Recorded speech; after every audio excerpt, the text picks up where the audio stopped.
Today I'm going to share with you my top 10 tips to make your crochet flowers look realistic. Hi, I'm Rosanna from Wara Crochet, and in today's video I'm going to be sharing with you my top 10 tips that I have learned over the years on how to make your crochet flowers look more realistic. So for number one, my biggest tip to give you is when you're making your crochet flower, use the smallest crochet hook you possibly can for your yarn. Using the smallest crochet hook you can will create your motif to be really small and structured. The last thing you want is your motif to be really floppy. Then when you put your flower together, it's just going to look a bit meh. So using the smallest crochet hook that you can. Now, do not, let me see if I've got one here. Do not always follow what the label says. So on the label it may say this yarn is for a 2.5 crochet hook. Ignore that. You need to find out for you what is the smallest crochet hook you can use with that yarn. The second piece you want to think of is when you're creating a crochet flower, try and choose a pattern which is made from motifs. If you have one from motifs, you're going to create a flower which is much more structured, which is going to create depth. It's going to create depth and give that flower a more of a realistic look. Now, also when you're using, let me just pop those down. When you're using motifs, the biggest advantage is that you can hide all of your workings, because when you piece those pieces together you can hide them. And especially when choosing a pattern and you want to make a realistic stem like this, always try and choose a petal with sepals. These are brilliant because they hide all of our workings and also hide the wire. Now also when you're looking for a pattern, you want to look for a pattern with depth. Maybe it doesn't have lots of piecings. This is my crochet water lily pattern, and this doesn't have lots of piecings. It's actually made in the round, but because this is layered up, let me try and get that. I'm going to throw in a photo. I'm actually going to throw in a photo of this. Because this is layered up, it creates that depth within a flower. Like a real flower, you're going to have the small petals, the big petals. You're going to have that difference of height through all your structures, and that's what makes it realistic. Another style of pattern which is not made from lots of pieces, but is actually, this one is made from a ribbon, and this is my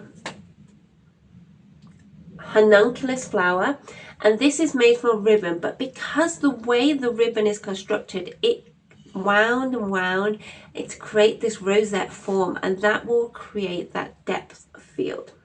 Now all the flowers I'm showing you today, I would say 90% of them are my own free patterns, and I'm going to leave a link down below where you can access those, either on my website where you can get a written photo tutorial, and from there you can also go onto my YouTube tutorials which has the video tutorial. Number 3, now let's talk about yarn. Play with yarns. I love creating flowers. It's because they are small projects and I had the time to experiment with other yarn fibres. Now, one thing I love to use in yarn in my crochet flowers is actually mohair. A lot of people don't do it. But that fuzziness, and we always see like one ball of yarn in a charity shop like 25p. I always pick it up because I can incorporate these into my flowers or my foliage. Now this is my, I think it's called, this is my Dusty Miller, or no, this is my lamb's tail crochet leaf. And this pattern I have actually mixed with a cotton yarn and mohair, and that created that fuzzy realistic texture of a real lamb's tail leaf. So play around with your yarns and also play around with colors. Nature isn't just one block color, it's filled with lots of tones, so try and incorporate those tonal differences within your crochet. Another approach you can go for which I've used here on my chrysanthemum flower, is using that slight variation of tone to create depth. So if you can see here on my flower head, at the tips, I have just used a slightly darker pink, and that's created that little bit more of depth of field, a little bit more of texture and more detail within my flower, which makes it look more realistic. And the final thing, when you're putting your flowers together, use your flower colors as contrast. When you're making a bouquet, don't do a bouquet all of red flowers. Add some tonal variations in there, like 1 or 2 shades different of red or slightly lighter, and that will create that more realistic look. Another way to do that is use contrasting colors, which I have done here with my free tulip pattern. I did a collection of tulips in pink and then another collection in lighter pink. And the combination of those 2 colors just made the flowers pop and make them look real, and it also reverts the eye away from those crochet stitches and onto those color contrasts that a lot of people came into my house and went, have you got real tulips? So play with color. The next one we're going to talk about is the stem. Now, a lot of people come to me and say, I don't know how to make my flowers look realistic. The realistic point comes from the finishing and the stem winding. Now, in all of my videos, which I do is add a stem, I do show you how to attach your yarn and gently wind your yarn, taking the time to wind over each other. Don't overlap anywhere. Do a few winds and then push it up, then do your next few winds and push it up. That creates that realistic, simple, clean stem. There are no yarns wrapping over each other. I've got no bulks here, and that gives it that realistic look. Now, when creating your crochet flower doesn't need to be exclusively crochet. Add in other fibres. Use paint, use blusher, add in those depths of field, because a lot of flowers, like this one here is another, I think this is the hawthorn pattern. And on these tips, let me see if I can get that in focus.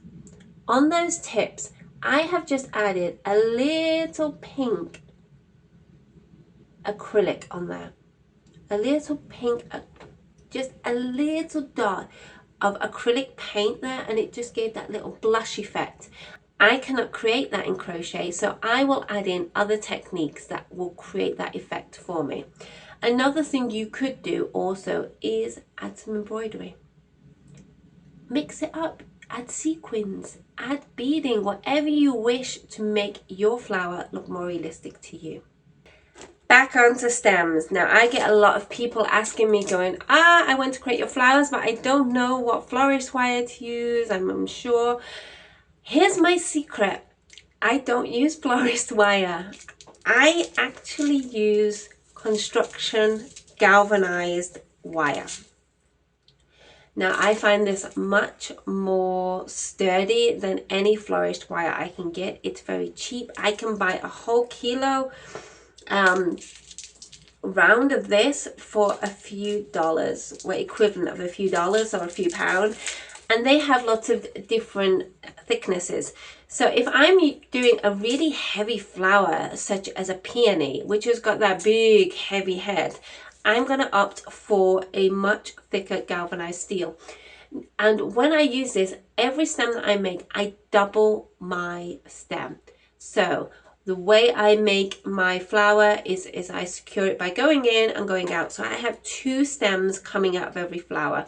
So depending on the flower would depend on the weight I use. And my thicker weight here is saying it's a 1.24 millimeter, which I'll use for heavier flowers. And then my lighter flowers, such as a small homunculus flower or my small garden rose flower, I will use this one, which is 0.89 mil.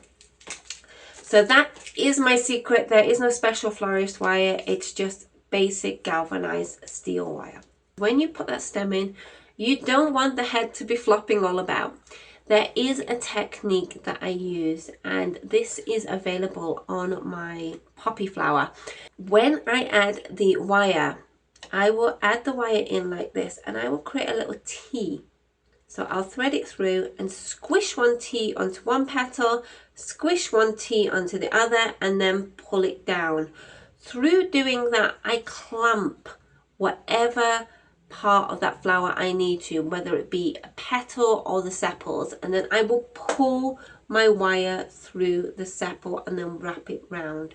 So creating those little extra pieces of security gives my flower a really, really secure foundation, such as, let me get this one here, such as this. This is a peony flower. It is very, very heavy. It's supposed to imitate a real peony, but because I have clamped my wire within inside the flower, it gives that really stable fit. My flower, I can move the head if I want. I've got flexibility. It's not just going to flop. So adding all these little mechanisms makes the difference. If you're creating a stem, always create it a bit longer than you would think. When we create crochet flowers, we're creating a forever flower, and it's, for me, I like to create a lot of flowers and then I mix it up. I use them on my garland, I use them in vases, so I use them over multiple seasons. And having that longer stem gives me more flexibility on how I can style this flower, how I can use it.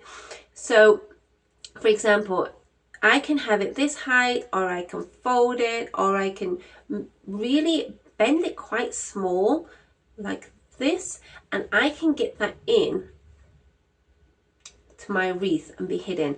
So giving that extra length gives you more variety and flexibility on how to use and style your flowers.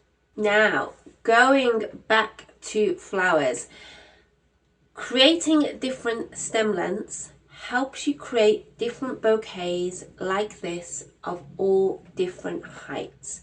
Now, there are so many tutorials online showing you how to do a flower bouquet, and I love to watch these because it gives me inspiration on how I can style my own crochet bouquets. And having those flexibilities in those longer stems gives me more flexibility when I'm making a bouquet and gives me more freedom. And as you can see, this bouquet is full of detail, it's full of depth, it looks realistic, and because I have those extra height varieties within my bouquet. And I can, if these are in the way, I can just fold them back and create them all to the same length. I can wrap some ribbon around here and secure those, and I know my wires are safe, and I can restyle them again in a few months. I hope you've enjoyed this video. I hope you found it useful. Like I said, there is a link down below where you can access all of my free crochet patterns. And right now, I'm going to love you and leave you, and I will see you in the next crochet video. Bye!